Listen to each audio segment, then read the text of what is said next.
너 순자 아니냐? 날 버리고 그렇게 가버리더니 지금 여기서 뭐 하는 거냐? 인생의 황혼에서 마주한 운명 같은 이야기, 오늘 여러분과 함께 나누려 합니다. 한 남자의 가슴 시린 첫사랑과 통쾌한 복수극이 궁금하시다면 영상 시작 전 구독과 좋아요로 응원 부탁드립니다. 여러분의 따뜻한 관심이 이 채널을 지탱하는 큰 힘이 됩니다. 그럼 이야기 시작합니다. 내 인생은 늘 겨울이었다. 남들이 말하는 그 흔한 볕들날 한 번 없이 시린 칼바람만 가슴을 후벼 파던 70년 세월. 자식들은 장성하자마자 각자 살길 바쁘다며 연락 한 통 없고 평생을 억척스럽게 군림하던 아내는 노년의 외로움만 덩그러니 남긴 채 세상을 떠났다. 텅 빈 집안에 남은 건 낡은 가구들과 나를 짓누르는 적막뿐이었다. 거동이 불편해지기 시작하면서 구청에서 보내준 요양보호사를 기다리는 것이 내 하루의 유일한 일과가 되어버린 어느 날, 그 여자가 내 집 문을 열고 들어왔다. 처음엔 그저 흔한 요양보호사인 줄로만 알았다. 하지만 그녀가 거실로 들어서며 풍겨온 그 익숙한 비누 향기. 순간 심장이 멎는 것 같았다. 40년 전 지독한 가난 때문에 내 손을 놓고 떠나야 했던 그 사람, 내 첫사랑 순자의 냄새였다. 세월이 흘러 주름진 얼굴에 머리는 희끗해졌지만 그 눈매만큼은 잊을 수 없는 그 사람이었다. 하지만 나는 반가움보다 먼저 가슴을 치는 분노와 서러움에 몸을 떨어야 했다. 왜 하필 지금 이런 초라한 모습으로 나타난 건지. 아니, 어쩌면 나를 비웃으러 온 것은 아닐까 하는 못난 생각마저 들었다. 그녀는 나를 알아보지 못한 듯 정중하게 인사를 건넸지만 나는 그녀의 손길이 닿을 때마다 소름이 돋았다. 안녕하세요. 오늘부터 어르신을 모시게 된. 그녀의 목소리가 들리는 순간 나는 찻잔을 바닥으로 내팽개쳤다. 와장창 깨지는 소리와 함께 흩어진 파편들이 마치 내 인생 같았다. 왜 이제야 나타났냐고, 나를 버리고 가서 얼마나 잘 살았길래 이 고생을 하고 있냐고 소리치고 싶었지만 목구멍까지 차오른 말들을 억지로 삼켰다. 시청자 여러분, 여러분은 믿으시겠습니까? 40년 전 나를 버리고 도망치듯 떠났던 그 여자가 이제는 내 몸을 닦아주고 수발을 드는 요양보호사가 되어 돌아왔다는 사실을요. 이것은 하늘이 내게 준 복수일까요? 아니면 마지막 기회일까요? 그녀가 내 집에 들어온 진짜 이유, 그리고 우리 사이에 숨겨진 그 지독하고도 처절했던 과거의 진실은 이제부터 시작됩니다. 그녀가 내민 손에는 40년 전 내가 선물했던 낡은 은팔찌가 여전히 채워져 있었습니다. 도대체 그녀에게 무슨 일이 있었던 걸까요? 그리고 저는 이 여자를 용서해야 할까요? 아니면 받은 만큼 돌려줘야 할까요? 내 집 거실 바닥에 흩어진 찻잔 파편을 묵묵히 줍는 저 여자의 뒷모습을 보며 나는 40년 전 그 지독했던 겨울날로 빨려 들어갔다. 사람들은 흔히 첫사랑이라 하면 아련하고 꽃향기 나는 추억을 떠올리지만 내게 첫사랑은 썩은 동아줄을 잡고 절벽 끝에 매달려 있던 공포 그 자체였다. 그때의 나는 정말 가진 게 없었다. 부모님은 일찍 여의고 동생 셋을 줄줄이 사탕처럼 달고 살던 구두 닦기 신세였다. 그런 내게 순자는 유일한 빛이었다. 하지만 세상은 그 빛조차 허락하지 않았다. 순자의 집안은 그 동네에서 내로라 하는 부잣집이었고 그녀의 아버지는 내게 사람 대접조차 해주지 않았다. 자네 같은 놈이 감히 내 딸을 넘봐? 짐승도 제 분수를 아는 법인데 자네는 짐승만도 못하구먼. 그 모진 소리를 들으면서도 나는 순자만 있으면 견딜 수 있을 줄 알았다. 하지만 어느 날 갑자기 그녀가 사라졌다. 아무런 말도 편지 한 장도 남기지 않은 채 사람들은 그녀가 부잣집 도련님과 선을 보고 서울로 시집을 갔다고 속삭였다. 나는 미친 사람처럼 그녀를 찾아 헤맸지만 돌아온 건 차가운 비웃음뿐이었다. 결국 돈이었구나. 나 같은 놈보다는 그 화려한 도시의 삶이 더 탐났겠지. 그때부터 내 심장은 돌덩이가 되었다. 죽어라 일만 했다. 잠 한숨 안 자고 돈을 모았고 악착같이 버텨서 지금의 이 집과 재산을 일궈냈다. 하지만 그 과정에서 내 영혼은 다 타버리고 쟤만 남았다. 아내와의 결혼도 사랑이 아닌 비즈니스였고 자식들에게도 나는 그저 돈 나오는 기계일 뿐이었다. 그런데 그런 내 인생을 송두리째 망가뜨려 놓고 떠났던 여자가 지금 내 발치에서 깨진 조각을 줍고 있다니. 그것도 남의 집 수발이나 드는 요양보호사 신세로 말이다. 어르신, 손 다치시겠어요. 제가 다 치울 테니 저쪽으로 좀 가 계셔요. 낮게 깔리는 그녀의 목소리에 나는 울컥 치미는 화를 참지 못하고 그녀의 손목을 낚아챘다. 40년의 세월이 무색하게 그녀의 손목은 여전히 가냘펐다. 그리고 내 눈에 들어온 건 낡아서 색이 바랜 은팔찌였다. 내가 시장 바닥에서 며칠을 굶어가며 돈을 모아 사주었던 그 싸구려 은팔찌. 순간 머릿속이 하얘졌다. 왜 이걸 아직도 차고 있는 거지? 나를 버리고 호의호식하러 떠났던 여자가 왜 이 보잘것없는 물건을 문신처럼 몸에 지니고 있는 걸까? 그녀의 눈에 이슬이 맺히는 것을 보았지만 나는 차갑게 손을 뿌리쳤다. 더러운 손으로 어딜 만져? 당신 같은 사람 필요 없으니 당장 나가. 소리를 지르며 그녀를 내쫓았지만 내 가슴은 천갈래 만갈래 찢어지는 것 같았다. 그녀가 문 밖으로 밀려나며 흘린 그 눈물의 의미는 무엇이었을까? 그리고 다음 날 그녀의 가방에서 떨어진 낡은 수첩 하나가 내 인생을 다시 한번 뒤흔들어 놓게 된다. 그 수첩 속에 적힌 40년 전의 진실은 내가 알고 있던 것과는 너무나도 달랐기 때문이다.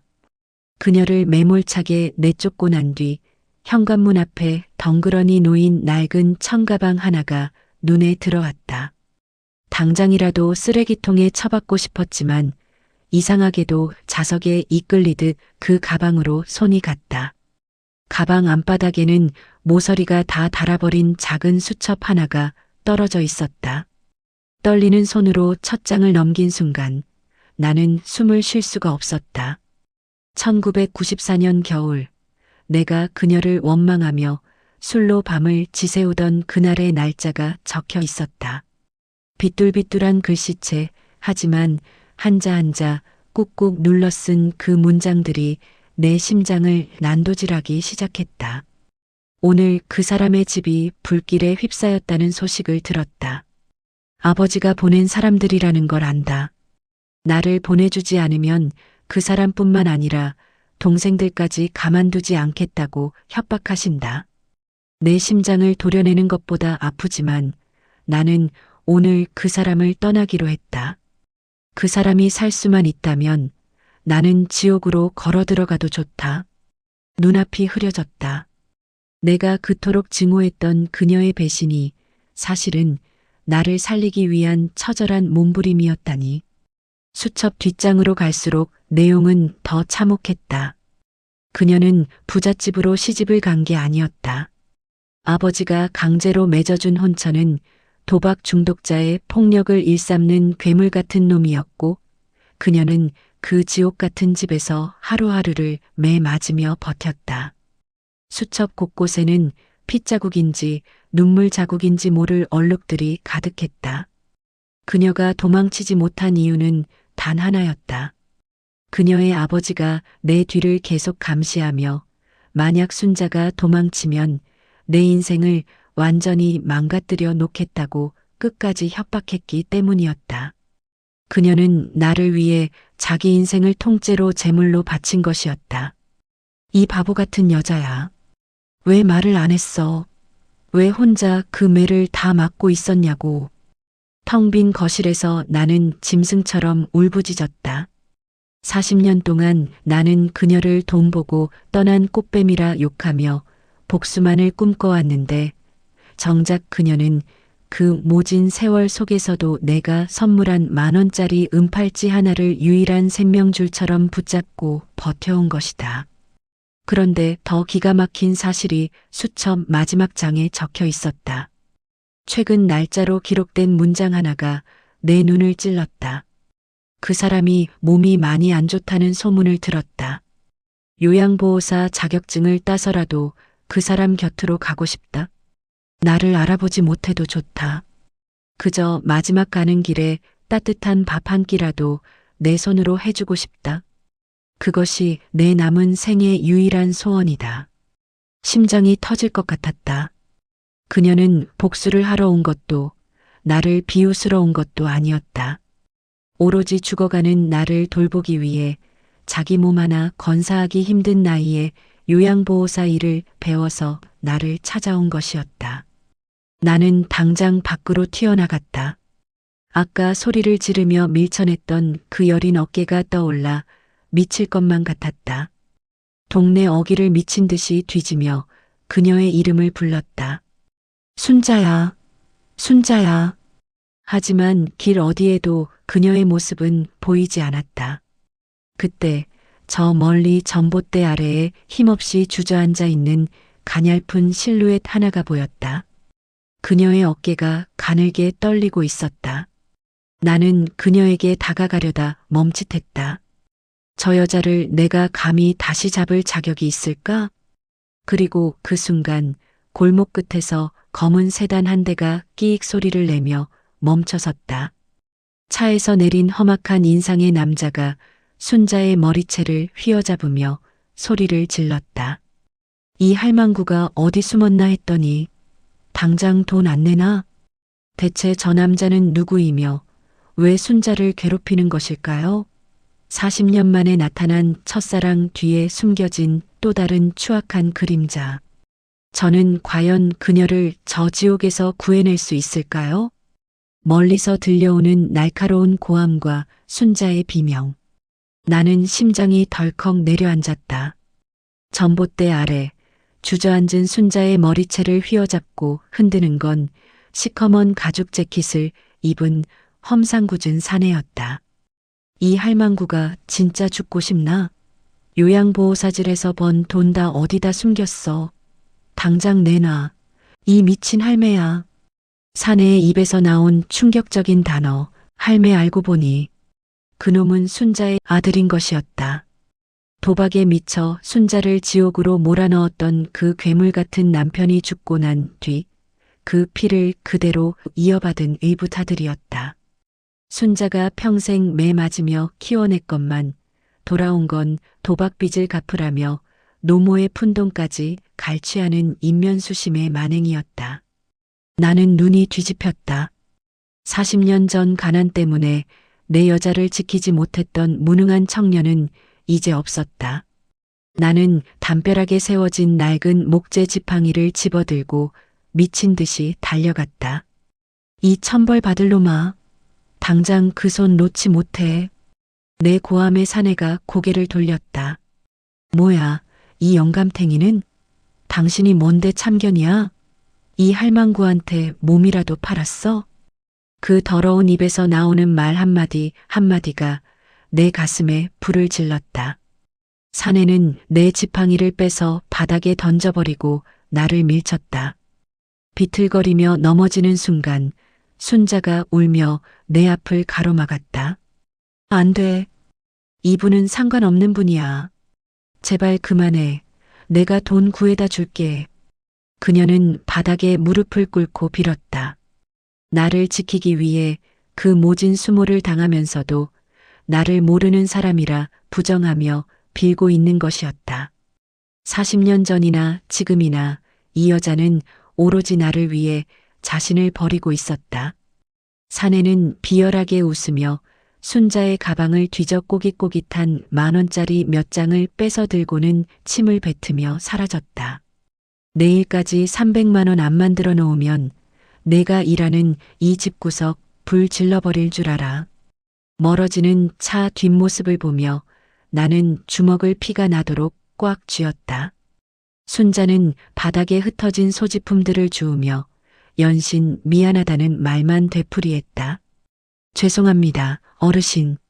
못 볼 걸 보여드렸어요.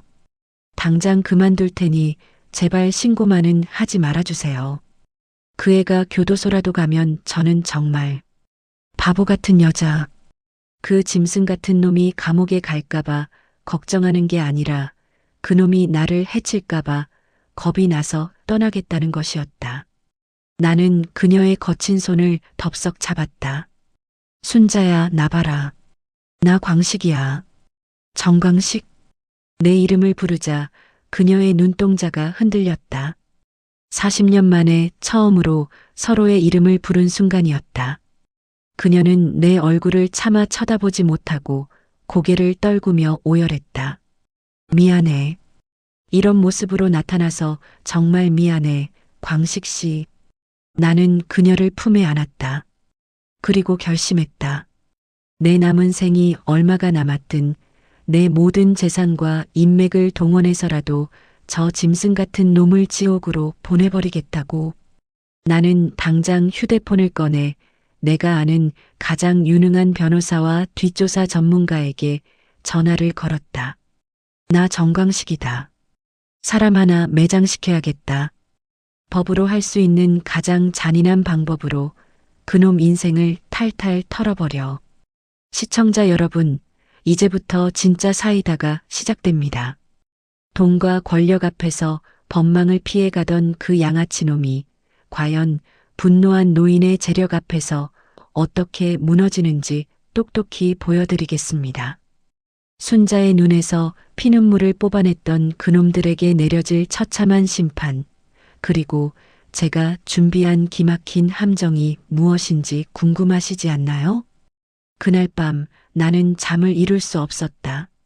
내 품에서 파들파들 떨다 겨우 잠든 순자의 거친 손마디를 쓰다듬으며 나는 내 인생의 마지막 싸움을 준비했다. 40년 전에 나는 힘없는 청년이었지만 지금의 나는 이 지역 상권의 절반을 쥐락펴락했던 정광식이다. 내가 쌓아온 인맥과 재력은 오직 이 순간을 위해 존재했던 것 같았다. 김 변호사, 당장 그놈 뒷조사해. 도박빚은 어느 사채업자한테 졌는지, 과거에 전과가 있는지 하나도 빠짐없이 털어내. 돈은 얼마든지 들어도 좋아. 그놈 인생을 아주 가루로 만들어버려. 전화기 너머로 김 변호사의 당혹스러운 목소리가 들렸지만 내 결단은 단호했다. 다음 날 아침 순자가 잠든 사이 나는 거실 곳곳에 고성능 CCTV를 설치했다. 그리고 내 주치의를 불러 순자의 온몸에 남은 멍 자국들을 조용히 체증하게 했다. 40년간 그녀가 겪은 고통을 증명할 수 있는 살아있는 증거들이었다. 정확히 오후 2시 약속이라도 한 듯 대문이 부서질 듯 열리며 그놈이 들이닥쳤다. 어제보다 더 살기등등한 기세로 이번엔 술 냄새까지 풀풀 풍기며 거실로 성큼성큼 들어왔다. 어이 영감탱이, 돈 300만 원 준비했어? 안 내놓으면 이 집구석 진짜 잿더미로 만든다니까? 사내는 거실 테이블 위에 놓인 비싼 도자기를 발로 차 깨뜨리며 행패를 부렸다. 순자가 자다 깨서 비명을 지르며 달려나왔지만 나는 그녀의 손을 꼭 쥐고 뒤로 물러나게 했다. 그리고 나는 아주 차분하게 서랍에서 수표 뭉치를 꺼내 테이블 위에 던졌다. 300만 원? 여기 있다. 가져가라. 사내의 눈이 번쩍 뜨였다. 그는 미친 듯이 달려들어 수표를 낚아채더니 비열한 웃음을 지으며 나를 조롱했다. 진작 이럴 것이지. 영감이 돈이 좀 있나 본데 앞으로 매달 이만큼씩 내놔. 그럼 이 할망구 괴롭히는 건 좀 줄여줄게. 그놈은 돈 냄새에 취해 자신이 파놓은 무덤 속으로 제 발로 걸어 들어오고 있었다. 나는 나지막하게 물었다. 그 돈으로 도박빚 갚을 거냐? 아니면 또 사고 칠 거냐? 내가 알아서 뭐해. 이 돈이면 오늘 밤 카지노에서 대박 터뜨릴 수 있다고. 그놈은 내 가슴팍을 거칠게 밀치며 기세등등하게 집을 나갔다. 순자는 울면서 내게 매달렸다. 광식 씨, 왜 그러셨어요? 저놈은 돈 주면 더 날뛰는 놈이에요. 제발 피하세요. 제가 떠날게요. 나는 순자의 눈물을 닦아주며 처음으로 환하게 웃어 보였다. 순자야, 걱정 마라. 저 돈은 저놈을 감옥으로 보낼 급행열차 티켓이니까. 사실 그 수표는 이미 일련 번호가 기록된 채 경찰에 신고된 상태였다. 게다가 거실에서 벌어진 모든 폭행과 협박 장면은 고화질로 녹화되어 실시간으로 김 변호사와 경찰서로 전송되고 있었다. 하지만 이게 끝이 아니었다. 나는 그놈이 도박장으로 향할 것을 미리 알고 그 구역 사채업자들에게도 손을 써두었다. 정광식 이름으로 말한다. 오늘 밤 그놈이 도박장에 나타나면 그간 빌려준 돈 한 푼도 남김없이 다 받아내라. 만약 못 받아내면 너희 사업장도 무사하지 못할 거다. 시청자 여러분, 이제 덫은 완성되었습니다. 돈에 눈이 멀어 노인을 협박하고 양어머니를 폭행한 쓰레기가 가장 화려한 장소에서 어떻게 추락하게 될까요? 다음 단계에서 펼쳐질 그 통쾌한 몰락의 현장을 놓치지 마십시오. 그놈이 내 집을 나서며 비열하게 웃던 그 얼굴이 아직도 눈에 선하다. 300만 원. 그놈에겐 도박판의 미천이었겠지만 나에게는 놈을 영원히 사회에서 격리할 미끼였다. 그놈은 내 예상대로 곧장 인근의 불법 도박장으로 향했다. 하지만 그곳엔 이미 내가 매수해둔 사채업자들과 잠복 중이던 형사들이 깔려 있었다. 놈이 수표를 내밀며 판에 끼려던 순간 우락부락한 사내들이 놈의 앞을 가로막았다. 야, 정철식. 내가 빌린 돈 5천만 원 오늘까지 안 갚으면 장기라도 팔기로 했지? 돈 생겼다며? 사채업자들의 위협에 놈의 안색이 하얗게 질렸다. 이거 300만 원밖에 안 돼요. 좀 봐주세요. 하지만 자비는 없었다.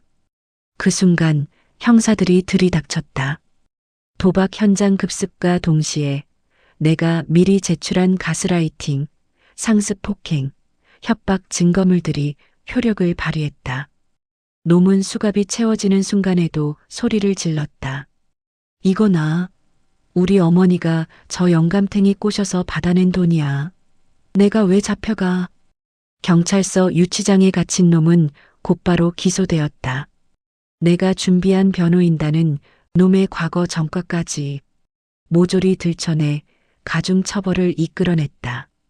40년 전 순자를 때리고 괴롭혔던 그 피비린내 나는 업보가 40년 후 아들의 손목에 수갑으로 돌아온 셈이었다. 하지만 사이다는 여기서 멈추지 않았다. 놈이 잡혀갔다는 소식을 듣자마자 이번엔 더 독한 인간이 나타났다. 바로 순자의 시누이, 즉 전남편의 여동생이었다. 그녀는 명품 가방을 휘두르며 내 병실 같은 집안으로 쳐들어왔다. 이봐요, 영감님. 당신이 우리 조카를 감옥에 보냈어? 우리 오빠가 그년 때문에 평생 고생하다 죽었는데 이제는 조카까지 망치려 들어. 당장 고소 취하 안 해? 순자는 그 여자를 보자마자 사시나무 떨듯 몸을 떨며 내 뒤로 숨었다. 40년 세월 동안 순자를 종처럼 부려먹고 오빠의 폭력을 방관하며 순자의 재산을 갈취해갔던 그 여자였다. 그녀는 순자의 머리채를 잡으려 손을 뻗었다. 이 불효시 같은 년, 요양보호사로 기어들어와서 노인네 꼬시더니 제법이다. 너 오늘 나랑 같이 죽어보자. 나는 그녀의 손목을 지팡이로 쳐서 막아섰다. 그리고 비릿한 미소를 지어 보였다. 당신이 순자 씨한테 받아간 돈, 그리고 그간 저질렀던 폭언들, 내가 다 기록해뒀어. 당신 조카랑 같이 감옥 가고 싶어서 환장한 모양이군. 그 여자는 코웃음을 쳤다. 증거 있어? 증거 있냐고. 우리 집안이 이 동네에서 어떤 집안인데 감히. 나는 조용히 거실 TV 화면을 켰다. 화면 속에는 그녀가 방금 전 순자에게 퍼부었던 폭언과 폭행 미수 장면이 실시간으로 녹화되어 있었다. 그리고 한마디 덧붙였다. 당신 남편 이번에 시의원 출마한다며? 내일 아침 뉴스에 이 영상이 나가면 어떻게 될까? 당신 집안 전체를 무너뜨리는 건 나한테 일도 아니야. 여자의 얼굴이 순식간에 흑빛으로 변했다. 시청자 여러분, 이제 전세는 완전히 역전되었습니다. 순자를 괴롭혔던 그 악마 같은 집안 사람들이 제 발밑에서 무릎을 꿇고 빌게 될 날이 머지 않았습니다. 하지만 그 순간 순자가 조용히 내 옷소매를 붙잡으며 말했습니다. 광식 씨, 이제 그만해요. 저 사람들도 불쌍한 사람들이에요. 순자는 왜 이 상황에서도 그들을 용서하려는 걸까요? 그리고 저는 이 여자의 착한 마음씨를 지켜줘야 할까요? 아니면 끝까지 피눈물을 흘리게 해줘야 할까요? 내 서슬 퍼런 경고에 신우이의 그 당당하던 기세는 눈 녹듯 사라졌다. 자기 남편의 시의원 공천이 날아갈 판이니 독사 같던 눈매가 금세 비굴한 강아지처럼 변했다. 그녀는 부들부들 떨리는 다리로 내 거실 바닥에 천천히 무릎을 꿇었다. 어르신, 제가 잠시 제정신이 아니었습니다. 우리 조카놈이 하도 속을 썩여서 홧김에. 제발 그 영상만은 올리지 말아주세요. 우리 남편 이번에 떨어지면 우리 집안 풍비박산 납니다. 조금 전까지 순자의 머리채를 잡으려던 그 손으로 이제는 내 바짓가랑이를 붙잡고 있었다. 나는 차갑게 그 손을 쳐냈다. 나한테 빌지 말고 지난 40년간 당신들이 사람 대접 안 했던 이 사람한테 빌어. 진심으로 사죄하고 그동안 갈취해간 돈 전부 이자까지 쳐서 돌려주겠다고 각섰어. 안 그러면 내일 아침 당장 방송국에 제보할 거니까. 신우이는 입술을 깨물며 순자 앞에 머리를 조아렸다. 평생을 식모 취급하며 부려먹던 형님에게 고개를 숙이는 그 모습은 보는 것만으로도 묵은 체증이 내려가는 것 같았다. 순자는 당황해서 어쩔 줄 몰랐지만 나는 끝까지 그녀를 붙잡아 사과를 받게 했다. 결국 신우이는 오열하며 각서를 썼고 그간 뺏어간 순자의 노후 자금 2억 원을 당장 입금하겠다는 약속을 하고 도망치듯 집을 빠져나갔다. 광식 씨, 고마워요. 정말 고마운데 이제 저 사람들 다시는 안 봐도 되겠죠? 순자가 안도의 한숨을 내쉬며 내 손을 잡았다. 40년 만에 되찾은 평화였다. 나는 그녀를 품에 꼭 안으며 이제부터는 남은 생을 꽃길만 걷게 해주겠노라 맹세했다. 하지만 그 행복은 1분을 채가지 못했다. 순자가 내 품에서 갑자기 힘없이 스르르 무너져 내렸다. 순자야, 순자야 왜 그래? 당황해서 그녀를 일으켜 세우려는데 그녀의 입가에서 붉은 선혈이 흘러나왔다. 바닥에 뚝뚝 떨어지는 핏방울을 보며 나는 심장이 멈추는 것 같았다. 구급차를 부르고 병원으로 향하는 내내 나는 그녀의 손을 놓지 못했다. 응급실 복도에서 마주한 의사의 표정은 어두웠다. 보호자분, 환자분 상태 알고 계셨습니까? 이미 췌장암 말기입니다. 통증이 엄청났을 텐데 어떻게 지금까지 버티셨는지 모르겠네요. 사실 요양보호사 일을 하실 몸 상태가 아닙니다. 의사의 말 한마디 한마디가 내 가슴에 대못을 박았다. 그녀는 자신이 죽어간다는 사실을 알고 있었다. 그래서 마지막으로 나를 보고 싶어서 죽기 전에 내 곁에서 단 며칠이라도 머물고 싶어서 그 아픈 몸뚱이를 이끌고 내 집으로 찾아왔던 것이다. 나는 병실 유리창 너머로 창백하게 누워있는 그녀를 바라보며 절규했다. 하늘도 무심하시지. 이제야 오해를 풀고 다시 만났는데 왜 또다시 이별을 준비하게 만드시는 건가요? 시청자 여러분, 가난 때문에 헤어지고 오해 때문에 미워했던 40년이 너무나 억울합니다. 그녀가 제게 남긴 마지막 부탁은 무엇이었을까요? 그리고 저는 이 가혹한 운명 앞에서 어떤 선택을 해야 할까요? 중환자실 차가운 유리창 너머로 산소호흡기에 의지해 숨을 몰아쉬는 순자를 보며 나는 내 심장을 도려내고 싶었다. 40년 전 그 지독한 가난 속에서도 나를 살리겠다고 지옥 같은 집으로 제 발로 걸어 들어갔던 여자. 그 대가가 고작 말기암이라는 사형 선고란 말인가. 겨우 의식을 되찾은 순자가 힘겹게 손을 내밀어 내 옷소매를 잡았다. 그녀의 목소리는 갈라진 논바닥처럼 메말라 있었다. 광식 씨, 미안해. 끝까지 짐만 되고 가네. 그냥 당신 얼굴 한 번만 더 보고 따뜻한 밥 한 끼 해주고 싶어서 염치 없이 찾아갔어. 나 이제 그만 가도 될까? 나는 그녀의 마른 손을 내 뺨에 가져다 대고 오열했다. 안 돼, 순자야. 이제 겨우 다시 만났는데 어딜 가? 내가 세상에서 제일 좋은 병원, 제일 용한 의사 다 데려올 거야. 제발 포기하지 마. 하지만 하늘은 우리에게 평온한 이별조차 허락하지 않았다.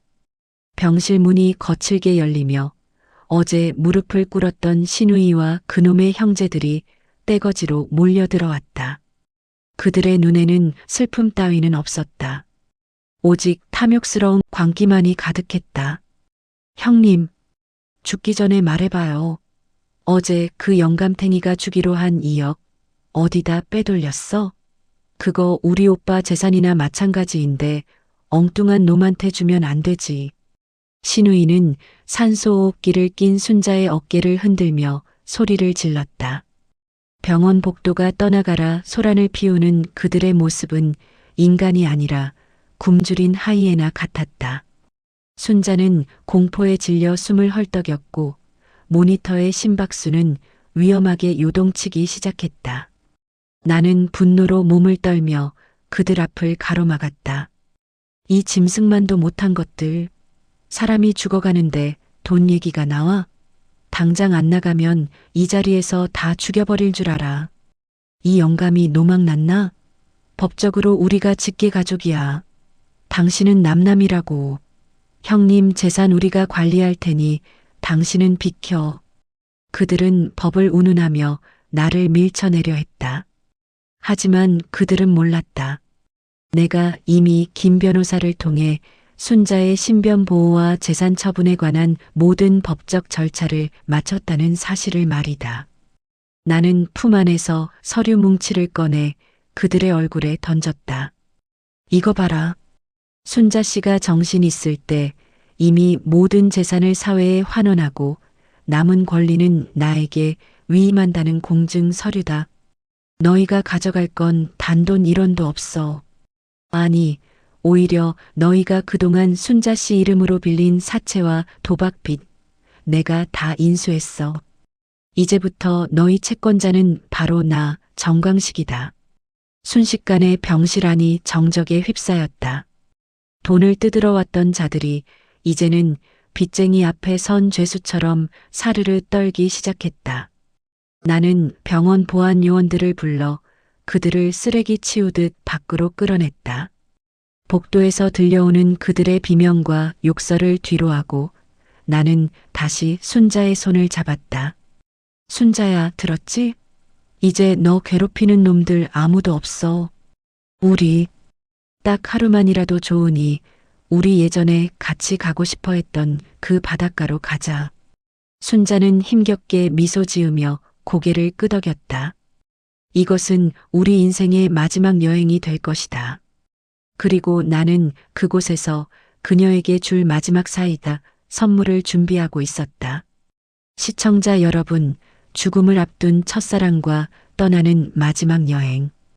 과연 저는 그녀에게 어떤 추억을 선물하게 될까요? 그리고 끝까지 포기하지 않는 저 악마 같은 시댁 식구들에게 내릴 최후의 일격은 무엇일까요? 나는 병원에 만류를 뿌리치고 사설 구급차를 불러 순자를 태웠다. 그녀의 창백한 얼굴 위로 40년 전 우리가 약속했던 그 동해 바다의 노을을 보여주고 싶었다. 산소통을 매달고 휠체어에 앉은 순자는 먼 수평선을 바라보며 아이처럼 웃었다. 광식 씨, 바다 냄새가 나. 우리 그때 돈 많이 벌어서 여기 집 짓고 살자고 했었는데. 그치? 그녀의 여윈 손을 잡고 대답하려던 찰나 정적을 깨는 거친 엔진 소리가 들려왔다. 검은 승용차 세대가 모래사장을 가로질러 우리 앞을 가로막았다. 차에서 내린 건 끈질기게 우리를 추격해온 신우이와 그 일당들이었다.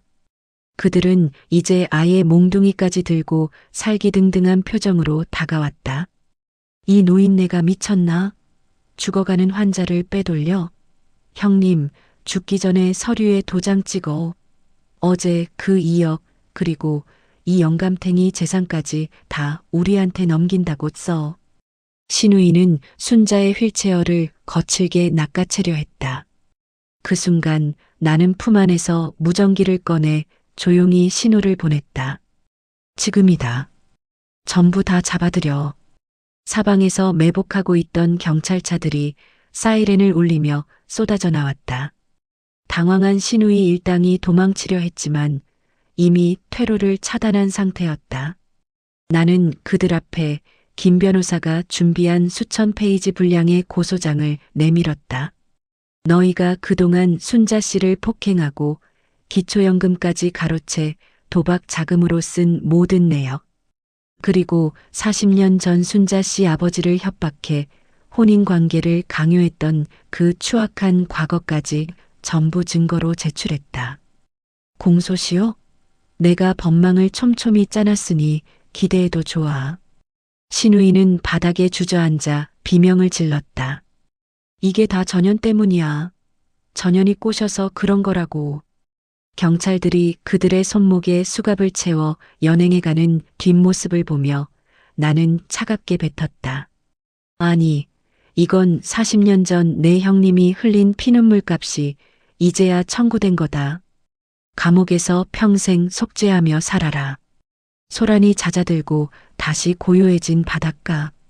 순자는 내 어깨에 머리를 기대며 힘없이 속삭였다. 광식 씨, 고마워. 내 평생의 한을 다 풀어줬네.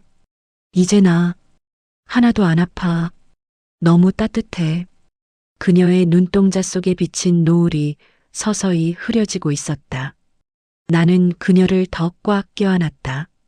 내 평생을 증오와 오해 속에 살게 했던 운명이 원망스러웠지만 적어도 마지막 순간만큼은 그녀에게 사이다 같은 복수와 따뜻한 사랑을 동시에 줄 수 있어 다행이었다. 순자야, 자지 마. 나랑 같이 바다 더 보자. 응?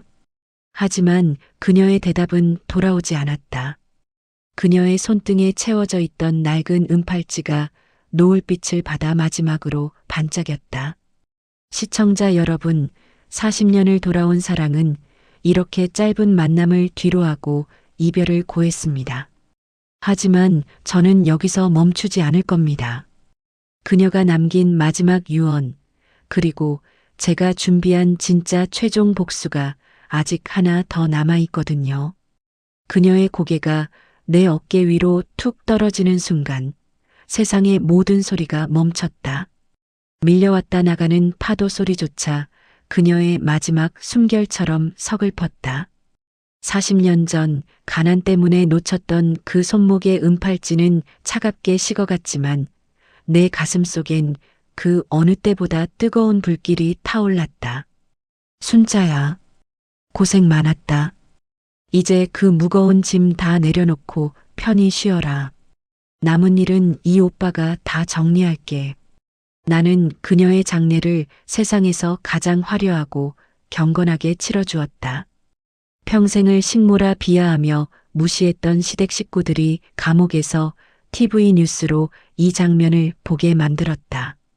그들이 탐냈던 순자의 유산 2억 원에 내 전 재산을 더해 순자 희생보호재단을 설립했다.